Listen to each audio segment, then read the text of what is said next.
नमस्कार। India news Uttar Pradesh Uttarakhand देख रहे हैं आप और आपके साथ मैं हूं अपूर्वा सिंह। वक्त हो चला है बड़ी बहस का। आज की बड़ी बहस एआईएमआईएम अध्यक्ष असदुद्दीन ओवैसी द्वारा सीएम योगी को लेकर दिए गए बयान पर है। दरअसल सीएम योगी यूपी विधानसभा में नेता सदन के तौर पर बजट सत्र में चर्चा कर रहे थे। इसी बीच उर्दू भाषा को लेकर हंगामा हुआ। तभी सीएम योगी ने आक्रामक अंदाज में कहा कि हमारी सरकार में कठमुल्लापन की प्रवृत्ति नहीं चलेगी। ये जो लोग उर्दू की वकालत कर रहे हैं, अपने बच्चों को इंग्लिश स्कूल में पढ़ाते हैं और सपाई दूसरों के बच्चों को कठमुल्ला बनाना चाहते हैं। यही कठमुल्ला वाले बयान को लेकर एआईएमआईएम प्रमुख और हैदराबाद से सांसद ओवैसी ने पलटवार किया और कहा कि यूपी के सीएम योगी आदित्यनाथ ने कहा था कि उर्दू पढ़कर कोई वैज्ञानिक नहीं बनता। तो ये स्पष्ट है कि यूपी के सीएम को उर्दू नहीं आती, लेकिन वो वैज्ञानिक क्यों नहीं बने, इसका जवाब केवल वो ही दे सकते हैं। यूपी के सीएम जिस विचारधारा से आते हैं, उस विचारधारा से किसी ने भी देश की आजादी की लड़ाई में हिस्सा नहीं लिया।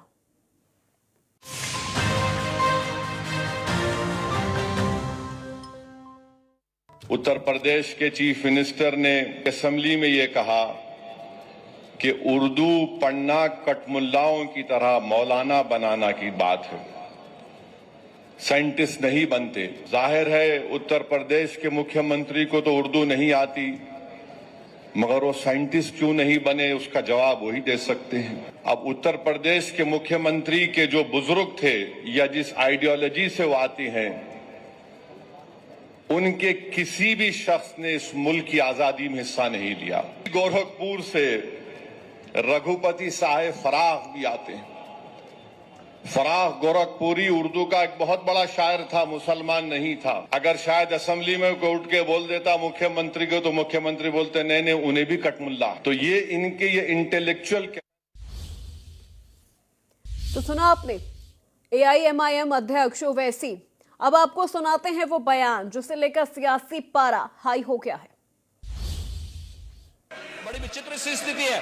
आप हर अच्छे कार्य का समाज आज के यही ढोंग है, आप लोगों का यही ढोंग है। हर अच्छे कार्य का आप विरोध करेंगे, हर अच्छे कार्य का आप विरोध करेंगे। हर अच्छा कार्य जो प्रदेश के हित में है, देश के हित में है, आप उसका विरोध करेंगे।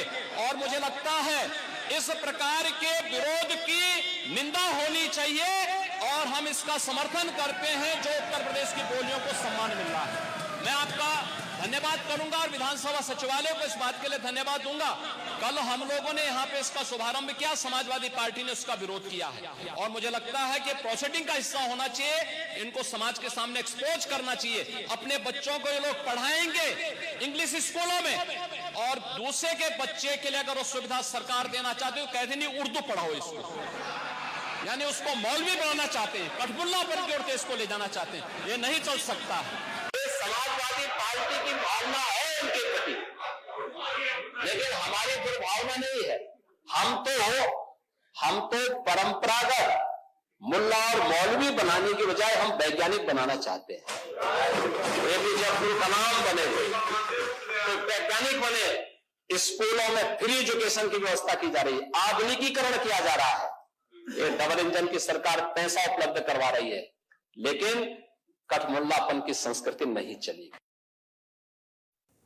तो देखिए सीएम योगी के कठमुल्ला वाले बयान पर अब ओवैसी का भी पलटवार आया है। उन्होंने कहा कि अगर सीएम योगी आदित्यनाथ को उर्दू नहीं आती बोलने, तो फिर वो वैज्ञानिक कैसे नहीं, फिर वो वैज्ञानिक क्यों नहीं बन गए। ये तमाम बातें अब लगातार वार पलटवार ओवैसी की तरफ से सीएम योगी के कठमुल्ला वाले बयान पर हो रहा है। आपको बता दें कि सदन की कार्रवाई के दौरान सीएम योगी की तरफ से उर्दू भाषा को लेकर कहा गया था कि उर्दू अगर आप सीखते हैं और अगर उर्दू सिर्फ पढ़ाई जाएगी तो कठमुल्लापन की तरफ देश या प्रदेश हमारा जाता जाएगा। तो ऐसे में अब सीएम योगी आदित्यनाथ के इस बयान पर ओवैसी की तरफ से पलटवार किया जा रहा है।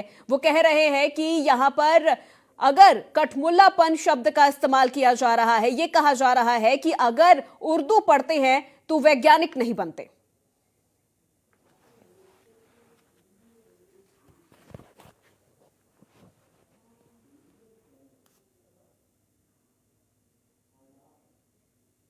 तो चलिए सीधे चर्चा की शुरुआत करते हैं और हमारे आज के मेहमानों से आपका एक एक करके परिचय करवा देते हैं। अतुल गहलोत, नेता बीजेपी, हमारे साथ जुड़ गए हैं। अतुल जी, बहुत स्वागत है आपका। मेजर आशीष चतुर्वेदी, प्रवक्ता सपा, हमारे साथ जुड़ गए हैं। आशीष जी, आपका बहुत स्वागत है। पंडित युवराज राजौरिया, हिंदू धर्मगुरु, हमारे साथ जुड़ गए हैं। और शोएब सिद्दीकी, मुस्लिम स्कॉलर, हमारे साथ जुड़ गए हैं। आप दोनों का बहुत स्वागत है। सबसे पहले अतुल जी, मैं आपसे ही शुरुआत करना चाहूंगी। जिस तरह से सीएम योगी आदित्यनाथ ने जो बयान दिया, अब उस पर पलटवार आया है ओवैसी की तरफ से कि अगर सीएम योगी आदित्यनाथ उर्दू नहीं जानते हैं तो फिर वो वैज्ञानिक क्यों नहीं बन गए। उर्दू भाषा को लेकर इतनी जो ये तू मैं चल रहा है, ये कब थमेगा? आखिर क्या परेशानी है, क्या तकलीफ है उर्दू भाषा से? वो भी एक भाषा है, उत्तर प्रदेश में सालों से बोली जा रही है। अपूर्वा जी, जब कहीं बदलाव का विषय आता है तो जो संकुचित मानसिकता वाले लोग हैं उनके पेट में दर्द होने लगता है, क्योंकि योगी आदित्यनाथ जी का जो विजन है वह नए भारत की तरफ है, विकसित भारत की तरफ है। कि आज की जो नई जनरेशन आ रही है, बच्चों को कंपटीशन में बैठना पड़ता है, वो इंग्लिश जरूर पढ़ें, उर्दू से काम नहीं चलने वाला। सत्य बात कह रहे हैं। उर्दू को यदि वो कुछ लोग, ऐसी पार्टियां हैं अपूर्वा जी, जो चाहते हैं अपने बच्चों को तो पढ़ाएंगे अंग्रेजी स्कूल में, विदेशों में पढ़ाते हैं, पर जो दूसरे के जो बच्चे होते हैं उनको मदरसे में भेजने का काम करते हैं, क्योंकि मदरसे में जब वो जाएंगे तो वहां जाके उर्दू सीखेंगे और फिर वो कटमुल्ला की तरफ पूरे प्रदेश को डुबाने का काम करेंगे। अरे हम तो चाहते हैं सभी कंधे से कंधा मिलाकर आगे बढ़ें, चाहे हिंदू हो, चाहे मुस्लिम हो, चाहे सिख हो, चाहे ईसाई हो। यदि हम इंग्लिश की बात करते हैं, हिंदी की बात करते हैं, तो इनके पेट में क्यों दर्द होता है? अरे हम तो कहते हैं कि जो नई जनरेशन आ रही है, क्योंकि आप देख ही रहे हो अपूर्वा जी, आज के समय में कंपटीशन कितना है। हम तो चाहते हैं हिंदू हो चाहे मुस्लिम हो, सभी अंग्रेजी जाने, हिंदी जाने, क्योंकि कंपटीशन का युग है। पर कुछ संकुचित मानसिकता के लोग ऐसा नहीं चाहते, क्योंकि वो उनको जहालियत की तरफ धकेलना चाहते हैं। वो उनको चाहते हैं अपना वोट बैंक बनाना चाहते हैं, क्योंकि अपूर्वा जी उनको डर है कि यदि वो लोग पढ़ लिख गए तो उनका वोट बैंक खिसक जाएगा। और हम तो, हमारी सरकार का एक विजन है, सबका साथ सबका विकास, चाहे हिंदू हो, चाहे मुस्लिम हो, चाहे सिख हो, चाहे ईसाई हो, हमारी सरकार सभी को भाई भाई का दर्जा देती है। ठीक है। और रही ओवैसी की बात, मैं पूछना चाहता हूं अपूर्वा जी, ये वही ओवैसी है जो कहता था कि 15 मिनट के लिए पुलिस हटा दो, हम हिंदू को खत्म कर देंगे। अरे ऐसी मानसिकता वाले के विषय में बोलना ही क्या। मैं कहना चाहता हूं ओवैसी जी से, अरे आपने 15 मिनट की बात कही थी, 5 मिनट में पूरे देश ने आपका तख्ता पलट कर दिया, आपका नामो निशान खत्म कर दिया। तो देश के लोग सब समझ गए हैं। हर बार लगातार तीसरी बार केंद्र में भारतीय जनता पार्टी की सरकार बनी है। उत्तर प्रदेश की प्रचंड बहुमत की भारतीय जनता पार्टी की सरकार चल रही है। पूर्वा जी, हम सबका साथ सबका विकास के विजन को आगे बढ़ाएंगे। और रही ये कटमुल्ला वाली बात, ये जहालियत वाली बात, तो हम इसको होने नहीं देंगे। ठीक है। मेजर आशीष चतुर्वेदी जी, कहा जा रहा है कि अगर उर्दू ही सिर्फ पढ़ेंगे या उर्दू भाषा का ही इस्तेमाल करेंगे तो मुख्य धारा से नहीं जुड़ पाएंगे, और इसीलिए उर्दू पर इतना जोर दिया जा रहा है विपक्ष की तरफ से, ओवैसी की तरफ से, ताकि उनका वोट बैंक न खिसके और जिहालियत की तरफ ये जो तमाम मुस्लिम समुदाय हैं उत्तर प्रदेश के, ये जाते चले जाएं और ये मुख्य धारा से न जुड़ पाएं। इससे पहले कि मैं आपके सवाल का जवाब दूं, पहले मैं हमारी भारतीय जनता पार्टी की सरकार को जो एक नया कीर्तिमान उसने अभी हाल में बनाया, उसके लिए बधाई देना चाहता हूं कि अब भारत का जो 1 रुपया है वो बराबर हो गया है, बगल में भूटान देश है उसके बिल्कुल बराबर आ गया। तो ये कीर्तिमान आज तक कोई प्रधानमंत्री और कोई सरकार नहीं हासिल कर पाई थी। इसके लिए भारतीय जनता पार्टी को बहुत बधाई। अब आपके सवाल पे आ जाता हूं। अब सोचने वाली बात है, क्या भारतीय जनता पार्टी के पास उत्तर प्रदेश में यही मुद्दा रह गया है कि उर्दू क्यों पढ़ाई जा रही है? और दूसरी सोचने वाली ये बात है कि कितने स्कूलों में उर्दू पढ़ाई जाती है? किसी स्कूल में, सीबीएसई बोर्ड में, यूपी बोर्ड में उर्दू नहीं है। जो लोग मदरसे में पढ़ते हैं, जो लोग मुझे लगता है मजहबी तालीम हासिल करना चाहते हैं, केवल वो लोग उर्दू पढ़ते हैं। जैसे संस्कृत कितनी जगह पढ़ाई जाती है? कम जगह ही पढ़ाई जाती है। उसी तरीके से उर्दू बहुत कम जगह पढ़ाई जाती है, लेकिन एक जबरदस्ती का मुद्दा, अब कुछ बोलना है, कुछ करना है, हिंदू मुस्लिम करना है, तो हमको ये सब बोलना है। अब बात हुई, अभी मैं सुन रहा था भारतीय जनता पार्टी के जो पक्ष रख रहे हैं, उन्होंने ओवैसी का जिक्र किया और वो 15 मिनट वाले बयान का जिक्र किया। अब पूरे देश को सुनना चाहिए और समझना चाहिए कि ठीक है, उस आदमी ने एक गलत बयान दिया, हम सब मानते हैं, लेकिन क्या भारतीय जनता पार्टी की सरकार ने उस आदमी के खिलाफ कोई कार्रवाई करी? जिसको वो गिनाते रहते हैं, क्या उसको जेल भेजा? नहीं भेजा। अब समझ लीजिए कि क्यों नहीं भेजा। तो कहीं ना कहीं जब लोग देखते हैं कि आप बोल क्या रहे हैं और कर क्या रहे हैं, आपको आपकी चिंता होनी चाहिए थी कि आप उत्तर प्रदेश में 27,000 स्कूल बंद करने जा रहे हैं, शिक्षा का स्तर नीचे जा रहा है, आपकी चिंता वहां होनी चाहिए थी, लेकिन आपको वो चिंता ही नहीं है। आपके लिए हिंदू मुस्लिम उर्दू वही जो मुद्दे ही नहीं है किसी के लिए, वो आप मुद्दे बनाने की कोशिश कर रहे हैं। और हमने कब कहा कि सबको उर्दू पढ़ना चाहिए? हमने तो ये कहा जिसको उर्दू पढ़ना चाहिए वो चाहे वो पढ़ ले, बाकियों को तो हम चाहते हैं कि अच्छी शिक्षा मिले। हमारी तो सोच ही ये रही है कि शिक्षा मिले, शिक्षित हो और अंधभक्ति से बाहर निकले और देखे कि आज देश की क्या हालत है। और एक और दिलचस्प बात आज आपके चैनल के माध्यम से लोगों को बताना चाहूंगा कि जो जिस विकास की बात कर रहे हैं, 2017 में जब भारतीय जनता पार्टी की सरकार यहाँ बनती है, तो जो उत्तर प्रदेश पे जो कर्ज था वो आज लगभग 2025 में दुगना हो चुका है। सब लोग अपने स्मार्टफोन पे गूगल करके देख सकते हैं। ये है आपकी उपलब्धि, अब देख लीजिए। तो फिर अगर हम जिक्र करें उर्दू का, तो क्या परेशानी हो सकती है? सीएम योगी आदित्यनाथ को क्या परेशानी हो सकती है इन चीजों से? इन लोगों को परेशानी ये है कि किसी तरीके से जो अहम मुद्दे हैं, जैसे मैंने अभी 2-4 बातें आपके उस पे गिनाई, उन चीजों से ध्यान कैसे भटकाया जाए भाई? कब तक हम राम मंदिर, कब तक हम संगम कुंभ यही करते रहेंगे? अब नया कुछ चाहिए हमें कोई ना कोई मस्जिद मंदिर पकड़ना है, कहीं ना कहीं जाकर के एक जगह मुद्दा ये बयान तो सीएम योगी आदित्यनाथ का काफी पुराना हो गया है, आज उस पे पलटवार किया है ओवैसी ने। ओवैसी साहब की तरफ से आज ये बयान आया है, ये तो उन्होंने सदन में ही दिया था बजट सत्र के दौरान। तो ओवैसी भी तो मौसेरे भाई तो हैं, तभी तो मैंने कहा ऐसा बयान देकर के भी वो खुले छूट रहे हैं, घूम रहे हैं, उनके खिलाफ कोई कार्रवाई नहीं है, उनको सुरक्षा भी दी गई है।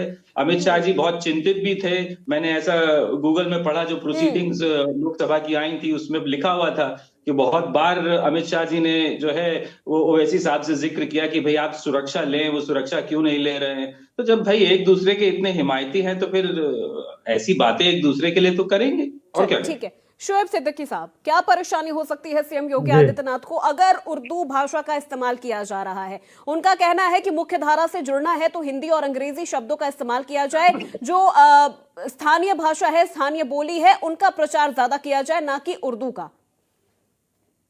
अपूर्णा जी, सबसे पहले मैं आपको, पूरे मुल्क को और खास करके मुल्क के वजीर आजम नरेंद्र मोदी जी को, उत्तर प्रदेश के वजीर आला योगी आदित्यनाथ जी को माह रमजान की दिल की गहराइयों से मुबारकबाद देता हूँ। जी शुक्रिया। देखिए पूर्णा जी, ये मुल्क जो है गंगा जमनी की तहजीब है और उर्दू किसी एक समुदाय की मिल्कियत नहीं है। उर्दू, अगर आप थोड़ा पीछे जाएं तो मेरे कई जानने वाले दोस्त हैं, उनके फादर उर्दू इतनी अच्छी लिखते थे कि मुसलमान क्या लिख जाएगा। और आप देखिए पूर्णा जी, बहुत गहरी बात है कि आप देखिए सियासी झगड़े में आवाम उसी तरह पिसती है जिस तरह माँ बाप के झगड़े में मासूम बच्चे पिसते हैं। आप देखिए, मेरी खालादाद बहन है जिसको मौसी कहती हैं आप, उसने एमए में संस्कृत में एमए किया है। आप बताइए, तो इस तरह की जो बातें चल रही हैं। अभी अतुल भाई ने भी एक बात कही कि ओवैसी जी ने कहा था 15 सेकंड के लिए अगर हटा लिया जाए तो मुल्क का नक्शा बदल दिया जाएगा।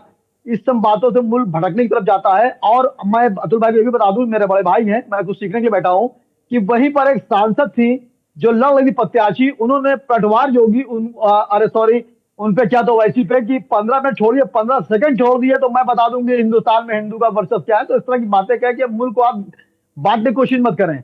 आप देखिए उर्दू में अगर आप चली जाए पूरा जी, बैक पे चली जाए, तो हमारे जो बैनामे जिसे कहते हैं वो भी उर्दू लफ्ज है। जो रश्तियां थी वो पुरानी का रश्ती निकाल लें तो वो उर्दू वाली बात थी, उसमें उर्दू ही से मामला चलता था। उर्दू हिंदी जो है एक गंगा जमनी की मिसाल है। और योगी आदित्यनाथ जी ने जो बात कही है, मेरे वजीर आला है, मैंने हमेशा उनके कानून को माना, और मेरे नबी ने फरमाया है कि मुल्क की वफादारी आधा ईमान है। मुल्क के कानून को आपको मानना पड़ेगा, चाहे आपको सही लगे या गलत लगे। उन्होंने जो बात कही है उनका इंटेंशन इस तरह का नहीं हो सकता। देखिए मैडम, पूरी बात हो जाने दीजिए, उस तरह का इंटेंशन नहीं हो सकता है। आप देखिए उर्दू जो है, आप देखिए ऑप्शनल जाता है। मेरा बच्चा भी पढ़ रहा है इंग्लिश मीडियम स्कूल, उसका भी एग्जाम चल रहा है एनुअल, मोहम्मद उसका नाम है, उसमें ऑप्शन लिखा हुआ है संस्कृत ऑब्लिक उर्दू। पहले संस्कृत लिखा है, ऑब्लिक उर्दू लिखा हुआ है। तो मैं समझता हूँ सस्ती शोहरत पाने के लिए लंबी लंबी डिबेटें होती हैं। मुख्यमंत्री ने बात कही है, सरकारी मामला है। उर्दू जो है मामला, आप देखिए, जो हिंदी है हमारी राष्ट्रभाषा नहीं हो पा रही है, राजभाषा है, जिसको मैं खुद चाहता हूँ कि हिंदी राष्ट्रभाषा बने। लेकिन आप देखिए इस पर अड़चनें आ रही हैं। आप देखिए महाराष्ट्र में, क्या महाराष्ट्र की भाषा नहीं चलती है? आप बताइए, इस हिंदुस्तान में करीब तकरीबन 16-17 भाषाएं चलती हैं, लेकिन उर्दू की जब बात आती है तो उर्दू को एक समुदाय जोड़ दिया जाता है। कोई मुसलमान की उर्दू मलकियत नहीं है। एक से हिंदू दानिश्वर पहुंचे हैं। और अभी मेरे मेजर साहब ने एक बात कही, और अभी उन्होंने वैसी आपने बात कही, मैं इसकी वैसी कैसी नहीं कह रहा हूँ। अगर रात है तो मैं रात कहूँ या आप रात के, सही रहेगा कि गोरखपुर फ्राक गोरखपुरी जो थे वो उर्दू के बादशाह थे। ये हकीकत है। और वो हमारे हिंदू भाई थे, और मैं भी उनका फॉलोवर था, तो बहुत बड़े बड़े शेर कहे हैं। तो मैं समझता हूँ मुख्यमंत्री का इंटेंशन ऐसा नहीं होगा। अगर होता है तो मंजर आम पे आने दिए। मैं समझता हूँ सस्ती शोहरत पाने की, मैं चाहता हूँ माह रमजान कल से शुरू हो रहा है। मेरी गुजारिश रही आपके चैनल से, ओवैसी साहब से खास करके, कि आप शोषण ना छोड़े और एक समुदाय की जो महीने भर की इबादत आती है, जिसमें हिंदू भाई मेरा 70% मुसलमानों के साथ रमजान में लगा रहता है कि उनकी तरावी मुकम्मल है, उनके रोजे खुलवाता है, उनके सारा बिछाना रहता है, इस तरह सस्ती शोहरत पालने की तरह बात ना करें। और इंशाल्लाह उर्दू कायम है, हमेशा कायम रहेगी। जिसको उर्दू पढ़ना पड़े, ना पढ़ना पड़े। मेरे वहां बहुत से मुसलमान हैं संस्कृत पढ़ रहे हैं और टॉप कर रहे हैं। तो मैं समझता हूँ सस्ती शोहरत राजौरिया साहब का रुख कर लेती हूँ। राजौरिया साहब, क्या प्रतिक्रिया इस पे आपकी रहेगी? क्योंकि सीएम योगी आदित्यनाथ कह रहे हैं कि उर्दू से या फिर समाजवादी पार्टी कठमुल्लापन का इस्तेमाल करना चाह रही है, हमारे जो बच्चे हैं उनको जिहालत की तरफ ले जाना चाहते हैं, यानी पीछे धकेलना चाहती है। आप हिंदी सीखिए, आप इंग्लिश सीखिए, अन्य भाषाओं को आप सीखिए, तो आप मुख्य धारा में आएंगे। ये तो फिर एक तरह से देखा जाए तो अच्छी बात है ना, मुख्य धारा से जोड़ने की बात की जा रही है, चाहे वो हिंदू हो चाहे वो मुसलमान हो। देखिए अपूर्वा जी, ऐसा है कि जो भी वक्तव्य उनका सीएम साहब का आया है, योगी जी का, उसमें इस बात को तो हमने, या जिन लोगों ने भी जो भी उसका विरोध कर रहे हैं, ये तो पकड़ लिया कि उनने ऐसा बोला है कि उर्दू पढ़ेंगे तो आप मुल्ला मौलवी ही बनेंगे। तो उनने ये गलत, तो मैं तो गलत इसलिए नहीं मान रहा हूँ कि आज की स्थिति ये है कि पूरे देश में, पूरे विश्व में जो इंग्लिश है उस पर इतना जोर दिया जा रहा है। तो आप अंग्रेजी पढ़े, हिंदी पढ़े, आप ऐसी भाषा पढ़े जिससे आप वैज्ञानिक बने, आधुनिक शिक्षा आपको प्राप्त हो, आप डॉक्टर बने, इंजीनियर बने। तो ये शिक्षा देने की बात समझता हूँ हुई है, तो इसमें कोई बुराई की बात तो नहीं है। अब चूंकि अब जैसे मैं संस्कृत पढ़ूंगा तो मैं केवल पंडिताई कर पाऊंगा, ठीक है, लेकिन संस्कृत तो ऐसा शब्द है जिसको कंप्यूटर ने भी जो है उसको सबसे अच्छी भाषा माना है, और ये तो अब समस्त भाषाओं की जननी है। तो उर्दू जो भाषा है उसको अगर हम शिक्षा देते हैं उर्दू, तो हो सकता है वो साइंटिस्ट और डॉक्टर और इंजीनियर, क्योंकि इनमें डॉक्टर और इंजीनियर बनने के लिए आपको अंग्रेजी जैसी भाषा पे जाना ही पड़ेगा। तो उनने ऐसी कोई बात नहीं है, इसमें बुराई की कोई बात नहीं है। लोगों ने इसको एक हुआ बना दिया है। और बात रही है उनकी, जो एक और कोई शब्द लोग बोल रहे हैं कि ऐसा बोल दिया, तो वो उन लोगों के लिए बोला है जो वास्तव में ये चाहते हैं कि हमारे बच्चे तो अच्छे स्कूलों में पढ़े, इंग्लिश मीडियम स्कूल में पढ़े, और जो गरीबों के बच्चे हैं वो आप जो है मदरसे में पढ़े। तो ये बात बोली है, इसमें बुराई नहीं होना चाहिए।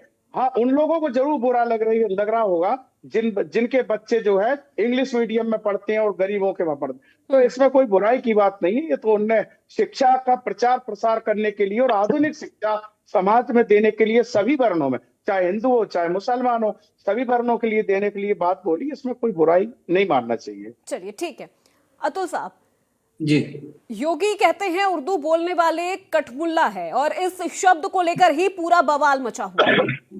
जी, ये कहा जा रहा है कि कठमुल्ला बनेंगे अगर उर्दू भाषा का आप इस्तेमाल करेंगे, उर्दू पढ़ेंगे, तो आप पीछे खिंचते चले जाएंगे। इसीलिए आपको मुख्य धारा में आने के लिए हिंदी और इंग्लिश, इसके अलावा जो स्थानीय बोली है वो आपको आना जरूरी है। लेकिन एक चीज और यहां पर मैं नोट करना चाहूंगी कि उर्दू उत्तर प्रदेश की सेकेंड ऑफिशियल लैंग्वेज है, लेकिन उसके बाद भी ये पूरा बवाल मचा है और बार बार सवाल सीएम योगी से पूछा जा रहा है। अपूर्वा जी, जो योगी जी का, माने मुख्यमंत्री जी का इंटेंशन कुछ ऐसा नहीं था।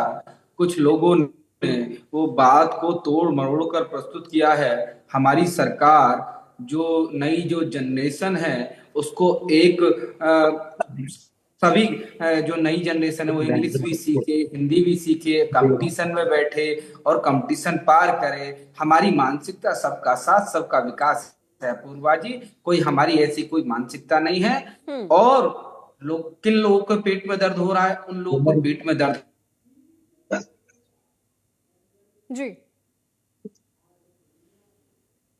चलिए ठीक है अतुल जी, मैं लौटूंगी आपके पास। मेजर आशीष जी का मैं रुक कर लेती हूँ। आशीष जी, देखा जाए तो वैसे तो उर्दू उत्तर प्रदेश की सेकंड ऑफिशियल लैंग्वेज है, उसके बाद भी इतना विरोध हो रहा है। यहाँ हिंदू मुस्लिम का तो कोई सवाल ही नहीं है, बात एक भाषा को लेकर हो रही है।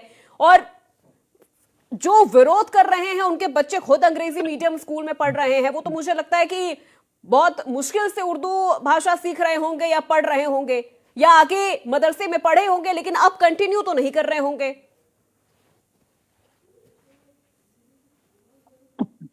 तो यही विरोध हम लोग थोड़ी कर रहे हैं। हमने तो कहा कि भाई उत्तर प्रदेश में जिसको उर्दू पढ़नी है उसे आप उर्दू पढ़ने दीजिए। हमने कब कहा कि सबको पढ़नी चाहिए? आप मुझे किसी नेता का या समाजवादी पार्टी के कहीं घोषणा पत्र में लिखा हो कि नहीं उर्दू ही पढ़ाई जानी चाहिए या उर्दू सबको पढ़नी चाहिए, ऐसा तो किसी ने नहीं कहा। ये शब्द कठमुल्ला उर्दू ये कौन लेके आया? योगी आदित्यनाथ ही तो लेके आए ना। हम लोग तो कहीं भी नहीं बोले। हमने तो जब इन्होंने ये बोला कि ये करना ही होना चाहिए, वहां पढ़ना चाहिए, यहाँ, तो हमने तो तब बोला कि भाई जिसको जो पढ़ना है पढ़ने दीजिए, और पहले आप किसी को कुछ पढ़ने की व्यवस्था तो कीजिए, उसके बाद ये सब बातें आती है ना। जब आप स्कूल बंद करेंगे तो लोग पढ़ेंगे कहाँ? अभी मैं वो आपके भाजपा के मित्र को सुन रहा था कि कंपटीशन क्लियर करेंगे। अरे 9 बार तो पर्चे लीक हो गए तो कंपटीशन क्लियर कैसे करेंगे? पहले आप कंपटीशन तो कराइए भाई, तब तो बच्चे कंपटीशन करेंगे। उर्दू हिंदी अंग्रेजी तो बाद में आती है मान्यवर, पहले कंपटीशन तो हो, एग्जाम तो हो ठीक से उत्तर प्रदेश में, तब तो कोई नौकरी पाएगा। जब पेपर ही लीक हो जाएंगे तो कंपटीशन ही नहीं होगा तो पढ़ेंगे कहां से? और दूसरी बात, आप लॉजिक देखिए कि उर्दू पढ़ेंगे तो क्या बनेंगे? मौलवी बन जाएंगे। तो मतलब अंग्रेजी पढ़ने वाले तो चर्च के पादरी बन जाने चाहिए, उसी भारतीय जनता पार्टी की जो बुद्धि है उससे चला जाए तो। अगर उर्दू पढ़ने वाला मौलवी बन रहा है तो अंग्रेजी पढ़ने वाला तो सब पादरी बन जाना चाहिए। तो हम सबको तो जो है बिल्कुल एकदम क्रिश्चियनिटी अपना लेनी चाहिए भाई भारतीय जनता पार्टी के हिसाब से, क्योंकि हम तो अंग्रेजी पढ़ रहे हैं भाई, अब तो हम अंग्रेज हो जाएंगे। और खुदा ना खास्ता कोई फ्रेंच पढ़ रहा हो तो फ्रेंच नागरिक बन जाएगा, कोई जर्मन पढ़ रहा है तो वो जर्मनी का जो है पहुंच जाएगा पासपोर्ट मांगने की मैंने जर्मन पढ़ ली, अब तो मैं जर्मन हो गया हूँ। बोलेगा कैसे? बोले भाजपा ही है, उनने बोला है जो पढ़ लेता वही बन जाता। तो भाई साहब ऐसी बातें करोगे, ऐसी विचित्र बातें कर करके ही तो ये लोग ऐसे कीर्तिमान बना रहे हैं जो मैंने आपको अभी कुछ गिनाए हैं। तो ये लोग इसी तरीके की बातें करेंगे। ये लोग खुद कितने पढ़े लिखे हैं उनसे पहले ये पूछ लेना चाहिए, जो ये सब ज्ञान की गंगा बहाते हैं उनसे खुद पूछना चाहिए, इनको देखना चाहिए कि ये पढ़े लिखे कितने हैं, तो पता चलेगा ना कि देश कहां जा रहा है। आज आप देखिए तो हमारा जो मार्केट है वो 30 साल के निचले स्तर पे आ गया है। तो समझिए 30 साल पहले रुपए की क्या वैल्यू थी, आज क्या है और कितना नीचे आ गया हमारा। और देश पे कर्ज जो है वो दुगना चला गया है, प्रदेश पे कर्ज दुगना चला गया। उनको इन सब चीजों से मतलब नहीं है, वो यही चीजों में उलझाना चाहते हैं, अपनी नाकामयाबों को छुपाना चाहते हैं, इसलिए इन चीजों को उठा रहे हैं, क्योंकि उनके पास और कुछ बताने के लिए है ही नहीं जनता को कि हमने आपके लिए किया क्या, हुआ क्या। करोड़ों नौकरियां दे दी साहब, जिससे पूछिए प्रवक्ता से, नेता से, करोड़ों नौकरियां दे दी। अरे साहब मैंने तो जब ये प्राण प्रतिष्ठा हो रही थी, हजारों लाखों की भीड़ थी, मैंने कहा हाथ खड़ा कर दो वो आदमी कि जिसको मोदी सरकार ने, योगी सरकार ने नौकरी दी हो। एक आदमी ने हाथ नहीं खड़ा किया। ये इतने बड़े उस पर डिबेट हो रही थी। तो लेकिन तो सच्चाई कहीं ये लोग बता ही नहीं पा रहे, सिर्फ गुमराह करना चाहते हैं धन के नाम पे। तो ऐसे नहीं होता है ना। देश अभी कहां जाएगा, हमारे बच्चों का क्या भविष्य होगा, हम लोगों का क्या भविष्य होगा, आगे क्या होगा, ये उससे इनको कोई मतलब नहीं। ये केवल धन की राजनीति करना चाहते हैं और उस पर गुमराह करना चाहते हैं। चलिए ठीक है राजौरिया साहब, धर्म की राजनीति कर रहे हैं, गुमराह कर रहे हैं, भविष्य अंधकार में नजर आ रहा है। बच्चों का भविष्य क्या होगा, लोगों का भविष्य क्या होगा अगर इस तरह से ही राजनीति होती रहेगी धर्म के नाम पर? देखिए बात शिक्षा की है और धर्म तक ले जाएं तो ये सिर्फ एक मुद्दा भटकाने वाली बात है, क्योंकि जब योगी जी ने बोला है, मैंने सुना है उनको अभी आपके न्यूज चैनल पे जब आपने चलाया था, तो उन्होंने कहा कि हम बच्चों को साइंटिस्ट बनाना चाहते हैं, आधुनिक शिक्षा देना चाहते हैं, बच्चों को डॉक्टर और इंजीनियर बनाना चाहते हैं। तो इसमें धर्म की और अधर्म की बात कहां से आ गई?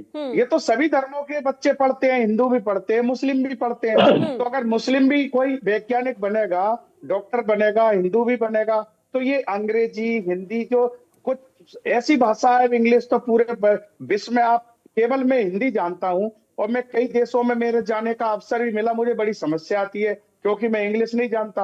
अगर मैं थोड़ी इंग्लिश भी जानता तो मुझे समस्या नहीं आती। तो योगी जी ने अगर ये कहा है कि भाई हम वो शिक्षा देना चाहते हैं, और ऐसा नहीं है कोई उर्दू की शिक्षा उत्तर प्रदेश में दी नहीं जा रही है, मैं समझता हूँ पूरे हिंदुस्तान में सबसे ज्यादा मदरसे हैं तो वो यूपी में चल रहे हैं और सरकार उनको सपोर्ट भी कर रही है। तो ये नहीं है बात, उन्होंने जो बोला है वो बच्चों को साइंटिस्ट बनाना, आधुनिक शिक्षा देना, मॉडर्न युग है, तो इसमें आपको कंप्यूटर की शिक्षा दे रहे हैं, तो इसमें धर्म की बात कहां से आ गई? तो ये सब बातें जो हैं वो बिल्कुल एक उलझाने वाली बातें हैं। इसमें धर्म और अधर्म की कोई बात नहीं है, बात यहाँ शिक्षा की है। और यदि किसी को बुरा लगता है, कोई इन बातों से चिढ़ता है, तो वो ही लोग बुरा मानते हैं, वो ही लोग चिढ़ते हैं जिनके बच्चे मदरसे में नहीं जाते, वो इंग्लिश मीडियम स्कूलों में पढ़ते हैं, वो लोग इससे जो है द्वेषपूर्ण उनकी एक मनोदशा बनती है। बाकी धर्म धर्म की इसमें मैं तो समझता नहीं, इसमें कोई बात आई नहीं है धर्म धर्म की। चलिए ठीक है। अतुल जी, बार बार ये कहा जा रहा है, अभी आपने जवाब सुना भी होगा मेजर आशीष जी का, कि धर्म की राजनीति करके मुद्दे से भटकाने की कोशिश की जा रही है। महाकुंभ समाप्त हो गया, राम मंदिर का मुद्दा समाप्त हो गया, तो अब बीजेपी के पास कोई मुद्दा नहीं बचा है, तो अब भाषा का मुद्दा उठा लिया बीजेपी ने और उर्दू भाषा को लेकर अब ये पूरी राजनीति चल रही है। अपूर्वा जी, मैं कहना चाहता हूं समाजवादी पार्टी के लोगों से, जब कुंभ स्टार्ट हो रहा था तो इनके राष्ट्रीय अध्यक्ष ये बार बार ट्वीट करते थे। ये ट्वीट और फेसबुक की राजनीति बहुत करते हैं, ट्वीट बार बार कि ये कमियां हैं, ये कमियां हैं, ये हो जाएगा, ये हो जाएगा, योगी जी नहीं कर पाएंगे। अरे देश ने नहीं, पूरे संसार ने देखा कि हमने 65 करोड़ लोगों ने कुंभ में स्नान किया। ये भव्य दिव्य कुंभ का जो विषय है, पूरे संसार में सराहना हो रही है योगी जी के कार्य की, क्योंकि इनके पेट में दर्द होता है। इनके राष्ट्रीय अध्यक्ष गए, डुबकी मार के आ गए और दूसरे लोगों से कहते हैं आप डुबकी मत मारना, ये तो कोरोना वाली डुबकी है। इनके राष्ट्रीय अध्यक्ष खुद का बनता, कहते थे कि वहां पुल नहीं लगे, वहां ये नहीं लगा। अरे जितने साधु संत थे, साधु संत ही नहीं पूरे संसार भर के लोग आए, 65 करोड़ लोगों ने डुबकी लगाई। उन्होंने योगी जी की तहे दिल से प्रशंसा की, माननीय मोदी जी की प्रशंसा की, और बोले, वो विदेशी लोग भी बोले कि ऐसा दिव्य भव्य कुंभ आज तक हमने नहीं देखा। और रही, मैं समाजवादी पार्टी के नेता चतुर्वेदी जी को सुनना था, मैं आपको बताना चाहता हूं पूर्वा जी, यह जो बजट है उत्तर प्रदेश सरकार ने जो प्रस्तुत किया है, यह भारत के इतिहास में सबसे बड़ा बजट है। रही कुंभ का विषय कि कुंभ से क्या होगा, अरे कुंभ से हमें 3 लाख करोड़ का राजस्व मिला है, हमारी कमाई हुई है, 3 लाख करोड़ का फायदा हुआ है कुंभ से। और मैं आपको बताना चाहता हूँ अपूर्वा जी, ये प्रदेश में, चलिए ठीक है सर, एक एक करके अभी शोएब जी से मेरा सवाल है, बस सर एक मिनट आशीष जी, प्राप्त हुए हैं। ठीक है शोएब जी से मेरा सवाल है। शोएब जी, अगर देखिए वहां पर जिक्र हो रहा है, ना हिंदू का जिक्र हो रहा है, ना मुस्लिम का जिक्र हो रहा है। सीएम योगी ने कहा कि हम चाहते हैं कि हमारे देश के बच्चे इंजीनियर बने, डॉक्टर बने, साइंटिस्ट बने। अब उन्होंने कैटेगराइज नहीं किया कि हम सिर्फ हिंदू के बच्चों को आगे बढ़ाना चाहते हैं, मुस्लिम के बच्चों को हम पीछे कर देंगे, वो उर्दू सीखे और फिर उसके बाद वो पीछे चले जाए। उनका कहने का मकसद ये है कि मुख्य धारा में आए देश के बच्चे। ठीक है अतुल जी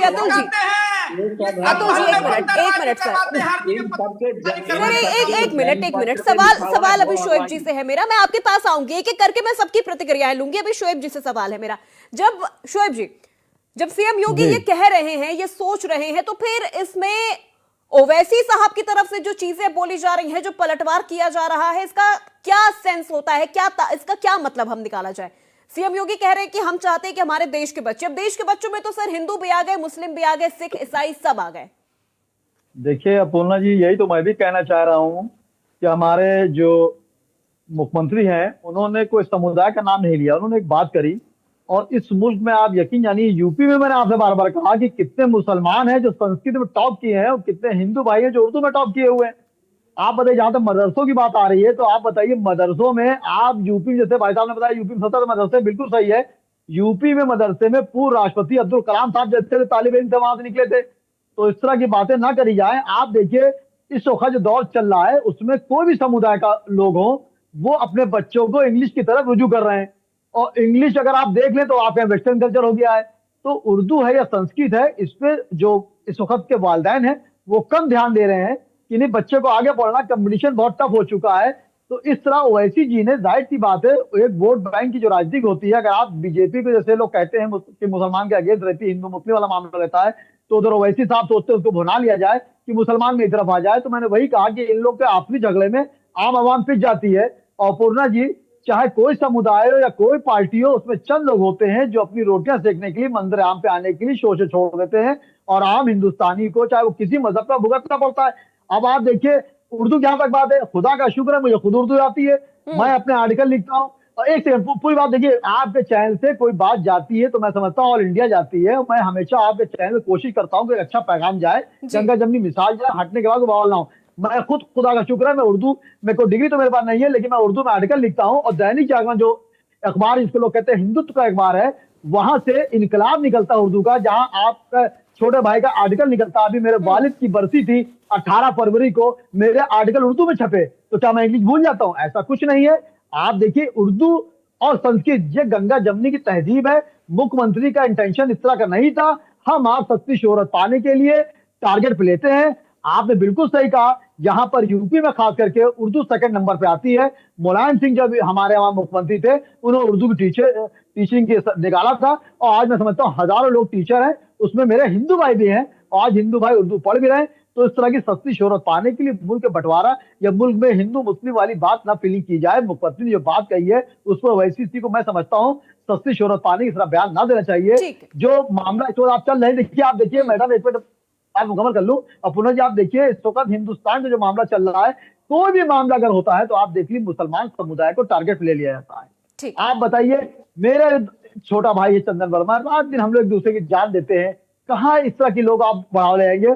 और मैं एक लास्ट बात आप जरूर कहता चलूंगा कि किसी मुल्क की हुकूमत को अख्तियार नहीं है कि किसी के मजहबी मामले में मुदाखलत करे। और आप देखिए, अंग्रेजों ने 100 साल इस तरह की सियासत करी और उनको मुल्क छोड़ना पड़ा। तो मेरी गुजारिश रहेगी मुल्क के हर एक स्तर से कि हिंदुस्तान का तरक्की की तरफ बढ़ रहा है तो बढ़ने दिए, सस्ती शोहरत पाने की तरह बातें ना करें, समुदाय ना टकराएं। और रमजान शरीफ करीब है, ओवैसी जैसे लोगों से मैं रिक्वेस्ट करूंगा कि सस्ती शोहरत पाने के लिए हमारे रमजान शरीफ को बर्बाद ना करें। और मैं एक बार फिर आपके चैनल से पूरे मुल्क को, वजीर आजम को, वजीर आला को रमजान मुबारक की बहुत बहुत दिल की गहराई से मुबारकबाद देता हूँ। चलिए, ठीक है सिद्दीकी साहब, उसके लिए भी बहुत शुक्रिया आपका। आशीष जी, सस्ती शोहरत अब कह दिया गया है ओवैसी साहब के इस बयान को, यानी अब देखा जाए तो उत्तर प्रदेश के जो मुस्लिम समुदाय हैं वो खुद उनके इस बयान से मतलब नहीं रख रहे हैं, सस्ती शोहरत पाने की कोशिश कर रहे हैं ओवैसी साहब। देखिए, जो भी करते हैं वो भारतीय जनता पार्टी से सीखते हैं और फिर करते हैं, और उनको खुली छूट है करने के लिए। आप देखिए ना, भारतीय जनता पार्टी क्यों उन पे लगाम नहीं लगाती है, क्यों उनके खिलाफ मुकदमे दर्ज नहीं होते हैं? इसीलिए नहीं होते हैं कि भारतीय जनता पार्टी ये चाहती है कि ओवैसी इस तरीके से बोलते रहें और उसका राजनीतिक फायदा हम उठाते रहें। इसीलिए आप देखिए कि कभी भी उन्होंने, आप हमारी पार्टी के ओवैसी को ही क्यों लीजिए, आप समाजवादी, भारतीय जनता पार्टी से समाजवादी पार्टी में आए स्वामी प्रसाद मौर्य को ले लीजिए, क्या नहीं बोला, क्या नहीं किया उसने, लेकिन कोई कार्रवाई, कानूनी कार्रवाई उसके खिलाफ नहीं हुई, क्योंकि भारतीय जनता पार्टी को यह लग रहा था कि ये सपा का जो है बेड़ा गर्क कर देंगे, इनको खुला छोड़े रहो, इनको रामचरितमानस जलाने दो, जो कर रहे हैं करने दो, लेकिन इनके खिलाफ कार्रवाई मत करो। और नहीं की उन्होंने, और उसी का नतीजा फिर चुनाव में भारतीय जनता पार्टी को जो 2000 अभी पिछले जो लोकसभा चुनाव हुए उसमें कहीं ना कहीं देखने को मिला। तो कहीं ना कहीं जब आप भारतीय जनता पार्टी की पूरी सोच, और एक बड़ी दिलचस्प बात लीजिए, अभी इन लोगों को पता नहीं हिंदू मुस्लिम करने का इतना शौक है कि जब उत्तर प्रदेश सरकार ने पर्यटन की लिस्ट जारी करी उत्तर प्रदेश में, तो साहब ताजमहल ही गायब कर दिया उस लिस्ट में से। फिर बाद में जब इतनी किरकिरी हुई तो इन्हें कह दिया नहीं, वो गलती से छूट गया था। तो समझ लीजिए साहब, जिनका ताजमहल गलती से छूट जाता है उत्तर प्रदेश में, तो देखने क्या आएंगे यहाँ? क्या देखने आए? भारतीय जनता पार्टी कार्यालय देखने आए या इनकी बातें सुनने आएगा वो पर्यटक? क्या देखने आएगा यहाँ पे? तो जब ताजमहल जो दुनिया में जिसका नाम है उसको इन्होंने लिस्ट से गायब कर दिया था, ये वो लोग हैं। तो आप समझिए कि इनकी मानसिकता कैसी है। तो ये लोग इसी तरीके की बातें करेंगे, क्योंकि इसके अलावा इनके पास साफ बताने को है क्या? बताएंगे कहाँ? आपको दिखाएंगे कहाँ कि ये अस्पताल है जो हमने बनाया, ये सड़कें हैं जो हमने बनाई है, ये इंडस्ट्री है जो हमने सेटअप की है, ये कॉलेजेस हैं, ये कुछ बताएंगे? कुछ भी नहीं बताएंगे। सीधा एक आएगा कि इतने करोड़ नौकरी हो गई, चाइना कांप रहा है, पाकिस्तान कांप रहा है, मोदी जी ने उधर घूर दिया तो पाकिस्तान कांप रहा है, उधर घूर दिया तो ये हो जाए। भाई यही सब बातें करें और इसके अलावा बात क्या करेंगे? आप सोचिए। मैं तो मनोरंजन के लिए इन लोगों की बातें सुनता हूँ कि यार कुछ बोर हो रहे हो, कुछ नहीं तो यही देख लो कि ऐसे अजूबे भी बैठे हैं इस दुनिया में।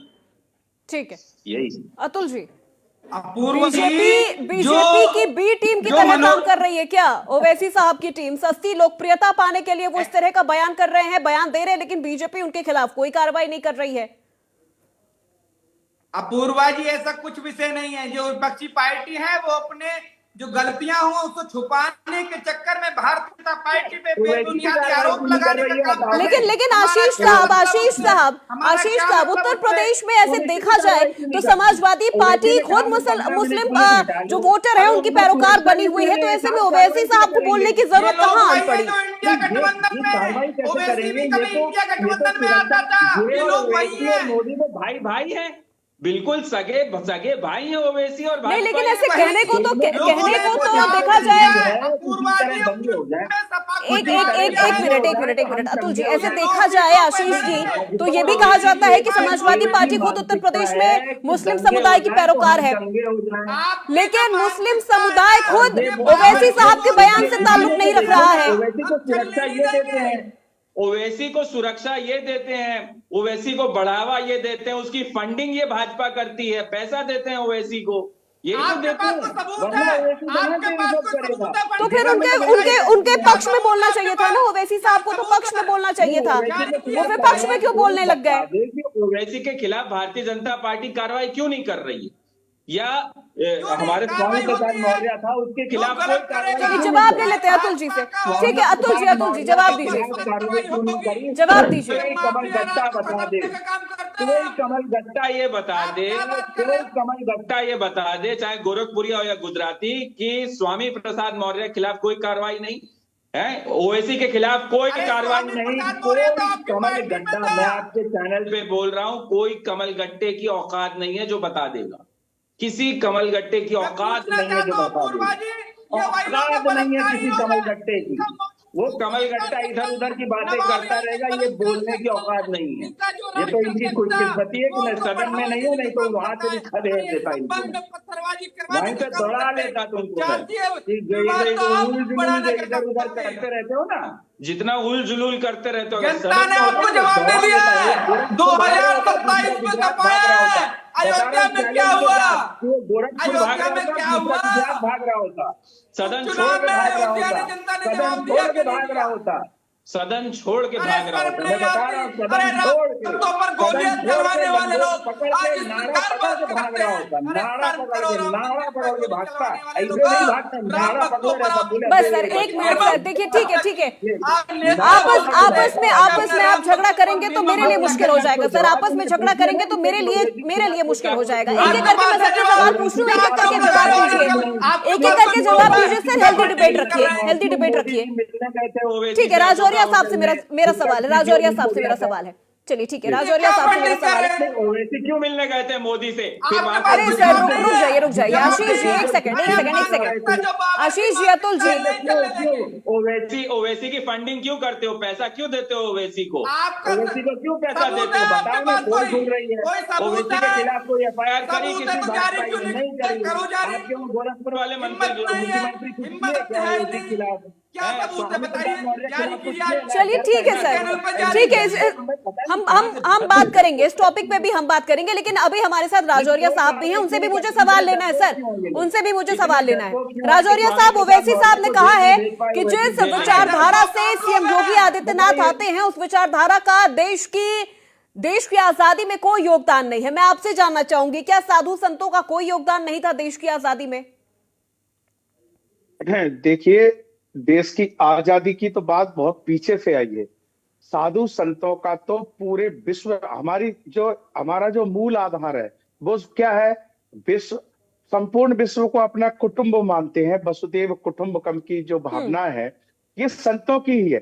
साधु संत किसी धर्म का विरोध नहीं करते, किसी व्यक्ति का, इस टाइप के व्यक्ति का विरोध नहीं करते। ये साधु संतों की बातें तो बहुत ही अलग है।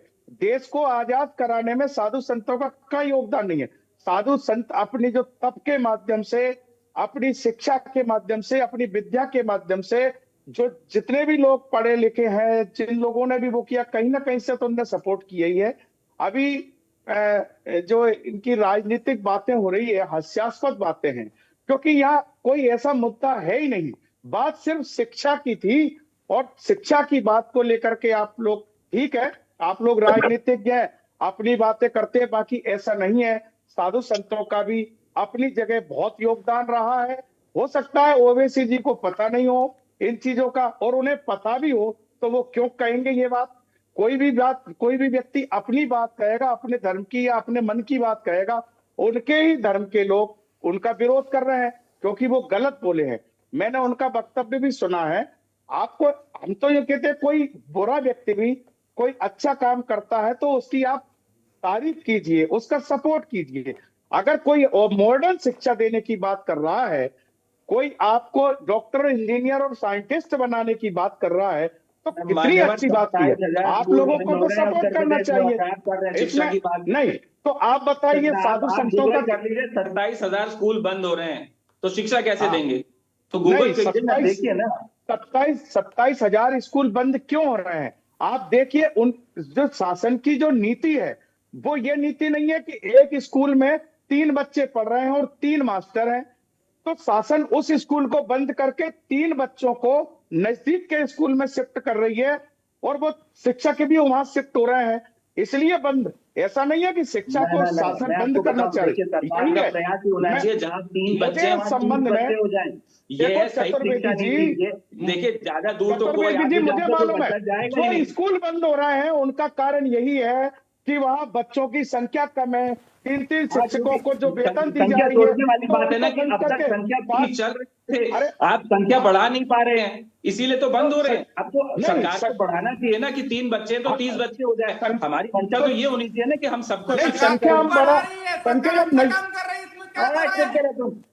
तुम्हारे पास दो सवाल है। ओवैसी खिलाफ कोई कार्रवाई नहीं, स्वामी प्रसाद मौर्य के खिलाफ कोई कार्रवाई नहीं। जब इसका चलिए आशीष, जब बार बार स्वामी प्रसाद मौर्य का जिक्र यहाँ पर ना किया जाए। ये भी कहा जा रहा है कि ओवैसी का नाम लेके एक मिनट अतुल जी मैं आऊंगी आपके पास। एक सवाल पहले मेरा आशीष जी से है। भारतीय जनता पार्टी की सरकार ने कुछ नहीं किया इसके खिलाफ, बैठक बस यूं ही देखते रह गए।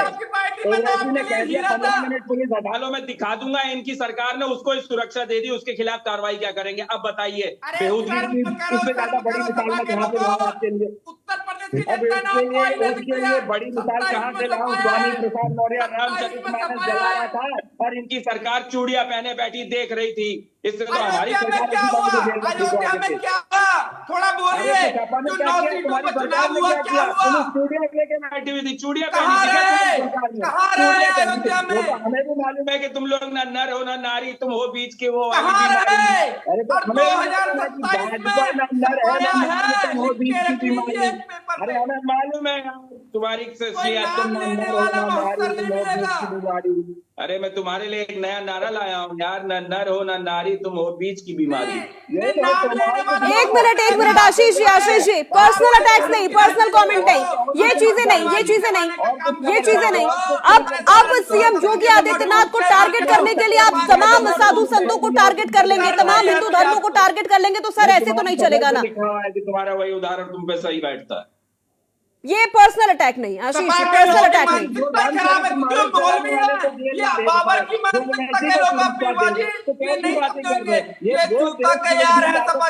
चीन को जमीन दे चुकी हैं, भारत की सीमा, भारत की जमीन चीन को दे चुके हैं, छुपा रहे हैं वो। ये वो लोग हैं घर में घुस के मारते हैं, हम घर में जो पहले आए भारत में, उनका समाचार। सर मुद्दे पे आते हैं।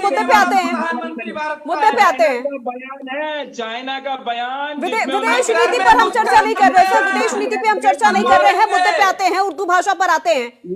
सीएम योगी को टारगेट करने के लिए तमाम साधु संतों को विपक्ष टारगेट करने लगता है, हिंदू धर्म को टारगेट करने लग जाता है। यूनाइटेड नेशंस में कहा है। अरे आशीष जी विदेश नीति पर हम चर्चा नहीं कर रहे हैं सर, विदेश नीति पर चर्चा नहीं कर रहे हैं। जब उस पे करेंगे तब आप चाइना और पाकिस्तान का जिक्र करिएगा, आप विदेश नीति पर चर्चा नहीं कर रहे हैं। चलिए ठीक है, सिद्दीकी साहब से मेरा सवाल है। चलिए ठीक है सर। मोदी जी ने चाइना को क्लीन चिट दे दी थी जब अरे चीनी सर सैनिकों ने भारतीय सैनिकों पे हमला किया, तो ये हालत है भाजपा की। इतने अरे वो तो समझ ही सकते हैं। चलिए ठीक है आशीष जी। अतुल जी आपसे सवाल है मेरा, अतुल जी आपसे सवाल है मेरा। बीवी को निकाल दो। ठीक है अतुल जी आपसे सवाल है मेरा। बोले ये लो ला। समाजवादी पार्टी क्या हिंदू धर्म को टारगेट करने लग गई है? सीएम योगी को टारगेट करते करते अब ये साधु संत और हिंदू धर्म पे टारगेट करने लग गए हैं। सवाल आपसे है अतुल जी। बात है इनके यहाँ ट्रेंडिंग है कि जो अपनी बीवी को धक्का मार के आशीष जी गुजारिश है आपसे सर, टॉपिक पे रहिए सर, टॉपिक पे रहिए सर, वक्त मत खराब करिए। एक फिक्स टाइम होता है सर हमारे पास, उसमें ही आपसे चर्चा करनी होती है। अब आप उसमें चाइना और पाकिस्तान लेकर आएंगे, हम विदेश नीति पर थोड़े चर्चा कर रहे हैं अभी। ये भी तो एक सोचने वाली बात है। आपने कभी सोचा है? चलिए ठीक है अतुल जी आपसे सवाल है मेरा। यही लोग सोच सकते हैं। अतुल जी आपसे सवाल है मेरा। ऐसे भी हो सकता है कि उसे सड़क पे खड़ा करो और उसकी फोटो खिंचाओ और डालो और बोलो देखो मैं कितना शरीफ। चलिए ठीक है आशीष जी अब रुकना पड़ेगा सर, अब रुकना पड़ेगा। अतुल जी आपसे सवाल है, क्या सीएम योगी को टारगेट करते करते विपक्ष अब हिंदू धर्म साधु संतों को टारगेट करने लग गई है? अपूर्वा जी ये बिल्कुल बात सत्य है। ये योगी को टारगेट कर करके बार बार सपा की मानसिकता बन रही है। अरे सर एक मिनट रुक जाइए आशीष एक एक करके बोल लेने दीजिए ना। और जनता इनको बार बार सबक सिखा भी रही है अपूर्वा जी, जब इनको अक्ल नहीं आ रही है। अरे हिंदू से चलने वाला देश है, ये सनातन से चलने वाला देश है। अब देखिए सर, अब आप लोग इस तरह से करेंगे डिबेट में, इतने वरिष्ठ प्रवक्ता हो के अब आप इस तरह से सर करेंगे, यहाँ पर तू मैं करेंगे। आपको पता होना चाहिए अगर आप इस तरह से बात करेंगे तो किसी को कुछ समझ में नहीं आएगा सर, आपको समझ में आना चाहिए। आप अपनी बात भी नहीं रख पा रहे हैं, आप अपनी बात भी नहीं रख पा रहे सर। अब आपकी तू मैं में ही लगे रहेंगे। चलिए ठीक है सर, हो गया आशीष जी, हो गया बस। देखो रोना एक भाजपा का लड़का तो बच्चा फेल। अरे ऐसे लोग हैं अपूर्वा जी, ये बाबर की मानसिकता वाले लोग हैं। और ये जो चलिए सर ठीक है, फाइनल कमेंट ले रही हूँ मैं। देखिए सर हमारे पास बहुत लिमिटेड टाइम होता है, बहुत लिमिटेड टाइम होता है सर। आशीष जी अगर मेरी आवाज आपको सुनाई दे रही है तो सर हमारे पास देखिए बहुत लिमिटेड टाइम होता है। मैं सबसे एक फाइनल कमेंट लेना चाहूंगी। उर्दू भाषा को लेकर जिस तरह से राजनीति अब एक बार फिर से गर्मा गई है। 18 फरवरी का बयान था सीएम योगी आदित्यनाथ का। अरे सर रुक जाइए सर, मुझे दोनों की ऑडियो डाउन करनी पड़ जाएगी सर प्लीज। कुंभ में मरवाया हज़ारों लोगों को मरवा अरे सपा कब तक हजारों लोगों का राग अलापती रहेगी सर, कब तक राग अलापती रहेगी? आप 1000 कहे, कांग्रेस 2500 कहे, बस सर। हजारों लोगों को मरवाया चाहिए सर ठीक है, लास्ट के 2 मिनट हमारे पास है, लास्ट के 2 मिनट है सर। अगर आप लोग शांत नहीं होंगे तो मुझे बिना फाइनल कमेंट के ही डिबेट खत्म करनी पड़ जाएगी। वीडियो मत देखना। ये भी सबने देखा है कि ये पुलिस से कैसे मीडिया कर्मियों पे बेरहमी से लाठीचार्ज कर रहे थे कि वीडियो मत बनाओ, कैसे इन्होंने छुपाया। चलिए ठीक है आशीष जी, आपसे मेरा सवाल अगर आपको सुनाई दे रहा है तो अब आपसे फाइनल क्वेश्चन है सर मेरा, बस। अब अतुल जी हो गया सर, हो गया सर, डिबेट का टाइम खत्म सर। फाइनल कमेंट ले रही हूं मैं, डिबेट का टाइम खत्म। आशीष जी आपसे मेरा सवाल है, उर्दू भाषा को लेकर जो राजनीति चल रही है, क्या लग रहा है कहां ये दिशा जाएगी, क्या आगे मोड़ लेती है ये चीजें? देखिए दुर्दशा 2014 से देश की हो रही है। गूगल कर लेना, कर्ज कितना हो गया देश पे, प्रदेश पे। ये लोग तो दंगों की राजनीति करेंगे और वही करेंगे, लेकिन देश ठीक है सर, हो गया। अतुल जी आपसे फाइनल कमेंट। उर्दू भाषा को लेकर राजनीति चल रही है, 18 फरवरी का बयान था सीएम योगी आदित्यनाथ का। आज ओवैसी उस पर पलटवार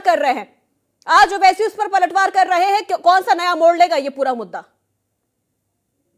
अपूर्वा जी, ये मिली भगत लोगों अरे सर रुक जाइए आशीष जी। आशीष जी मतलब एकदम सर एकदम कसम खा लेते हैं क्या? एकदम कसम खा के बैठती है क्या सब समाजवादी पार्टी? ना बोलेंगे ना बोलने देंगे, ना मुद्दे पर बोलेंगे ना दूसरे को बोलने देंगे। भारतीय जनता पार्टी सुरक्षा दे रही है ओवैसी को। इसने तो इन्होंने तो सुरक्षा दी है उसे।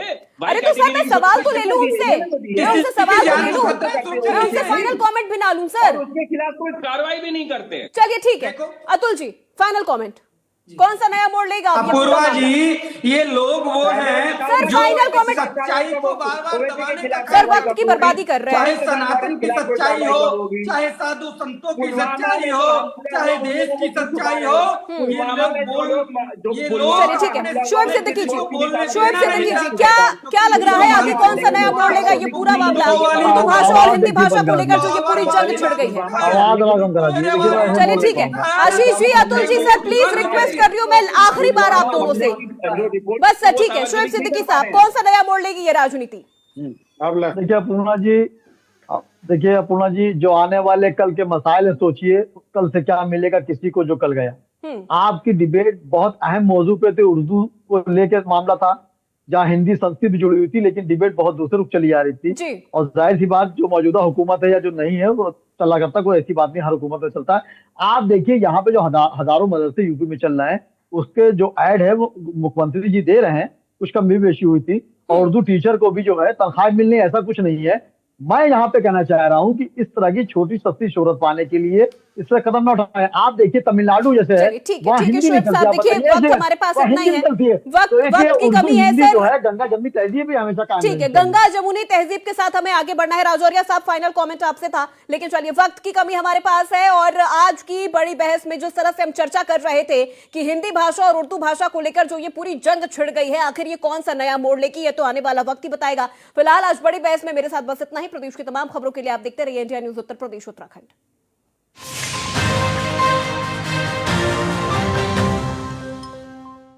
सर आप बहुत लकी हैं कि आपके बेटे ने हेल्थ इंश्योरेंस और बाकी सारी फॉर्मेलिटीज टाइम से पूरी कर दी है। मेरा बेटा? तो फिर आप? पॉलिसी बाजार। क्लेम के टाइम पे हमेशा आपकी हेल्प को तैयार। पॉलिसी बाजार, 1 करोड़ का हेल्थ इंश्योरेंस सिर्फ 360 रुपए महीने से शुरू। अगर आप बनना चाहते हैं एंकर या फिर आप में है जुनून